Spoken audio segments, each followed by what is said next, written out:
foolish, dangerous trend that unfortunately President Bush was suggesting, and I would argue that even his successor, President Obama, is obsessed with the idea of democracy as defending the Western culture and showing the light to those Islamists and so on and so forth. I quote from my memory in the inauguration speech of President Obama, he was saying, we regard it as false that there is a contradiction between our values and our security. My friend, my PhD is the Israeli democratic dilemma in counterterrorism. The whole PhD is dealing with this contradiction between our values and our security. Now, President Obama is right, I shouldn't get a PhD. So there is an internal contradiction between liberal democratic values and our security. Why? Because modern terrorism has identified democracy and the democratic apparatuses as the soft belly of the modern society, the Western society, and they misuse it. One of the ways to misuse it is by using this democratic process in order to legitimize their terrorist activity. And then we find this confused world and decision makers that says, what do you want? Hamas won a free election. They represent their people. Hitler was representing his people as well. So what? Does this legitimize the activity of Hamas? Does this legitimize the activity of Hezbollah? Just the opposite. They are more dangerous than a regular, typical terrorist organization which is active on the underground and you know what you deal with. Here they have this hybrid situation. Now, don't get me wrong. If a terrorist organization decides to abandon the terrorist activity and to take his political grievances into the political arena, this is a positive trend. That's counterterrorism. If you have an organization that decides to abandon terrorism and become a political actor, even if it's an extreme political actor, that's a positive trend. But there are two models in modern history of those trends. The model of the IRA and the model of Hezbollah. The model of the IRA, that's the positive model. A terrorist organization, after lots of terrorist activities and clashes with the British, after the British have stood forth and said, no way that we will accept a hybrid terrorist organization, they decided to abandon terrorism. Not everybody accepted that. The real IRA popped up and then disappeared and so on and so forth. But then again, the decision was to abandon the military arm and to focus on the political, maybe even welfare activity. That's fine.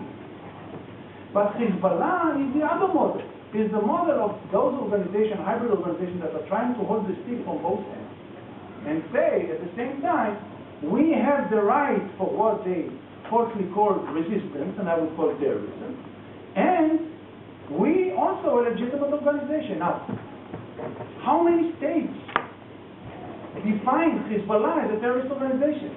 5. 5 altogether. That's it.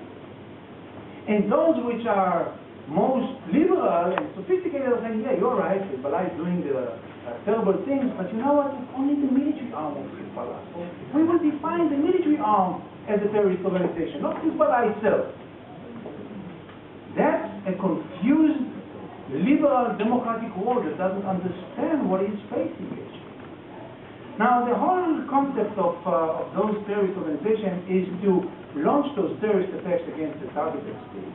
And many of those organizations are using their own civilians as human shields in order to drag the counterterrorism efforts, the counterterrorism operative, the military activity, that they would attack their own constituency, their own civilian population, unwillingly, but unintentionally, but that's the way that it happens. The outcome of that is that by dragging the defensive fire coming from the state, which is the victim of terrorism, into those civilian targets and forcing them unwillingly to hurt civilians of their own constituency, by that, again, they build more hatred against the state and actually being able to buy more hearts and minds altogether. Now, this is not happening in a vacuum. This is happening when it's being camouflaged by different activities, legal campaigns, as we see Goldstone report, and so on and so forth. Propaganda campaign, misusing the media, diplomatic campaign, so-called humanitarian effort. Who's conducting that?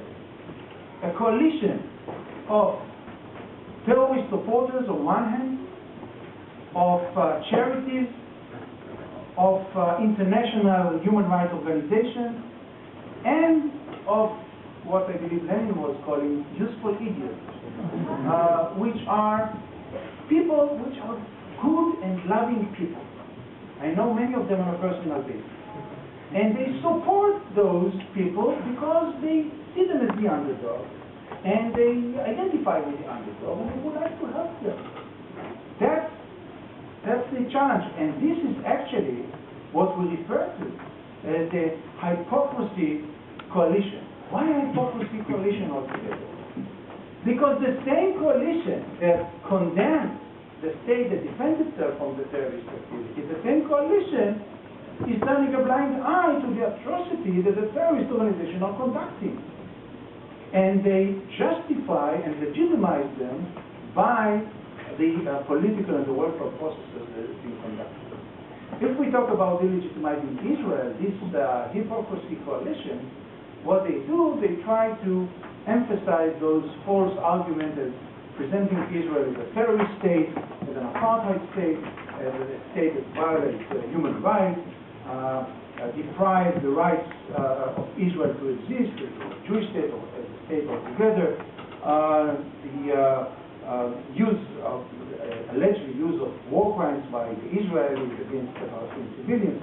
Of course, this is already naturally occupying state and state is conducting crimes against humanity, but at the same time, they refer to the terrorist organization, A, as the underdog, B, as freedom fighters, as welfare organizations, and a state as organizations that are being legitimized by this welfare and democratic procedure. To end this concept, and I would like to sum up by sharing with you some of my insights from my sabbatical year at Stanford, and listening to a fellow man in Hoover Institute, Mrs. Condoleezza Rice, which is writing a book right now, on exactly that, how democracy is the solution for extremism, for terrorism, and for Islamic radicalism. People ask me, what did you do in your sabbatical year in Stanford? I said, I wrote a book. They asked me, what's the book about? I said, you know what the book of Condoleezza Rice is going to be? Mine is going to be exactly the opposite. Not how democracy actually is a solution for the problem, but how democracy was creating the problem, or, that would be more moderating what I'm saying. How democracy is being misused to intensify this problem. I don't take for my word that democracy is not the only way that every human being should live in worldwide. So Condoleezza was saying that she is not even, she doesn't see any problem in a situation in which fundamentalists win a free election, because the apparatus is so strong that the people who get rid with them always after that in the next election. Well, I don't know any example of that in the world. Usually what we see that fundamentalists are taking over political systems by using or misusing democratic election. It's usually one man, one vote, one time. You don't get rid of them unless you use force in order to get rid of them. No other way. So what I suggest to do as an opening, and this is just to lend the platform to my colleagues, is to explain this, in my view, false perspective of the Western society, and mainly the American in this respect. And from here, I would like to take this opportunity and to present to you the next speaker. The next speaker will be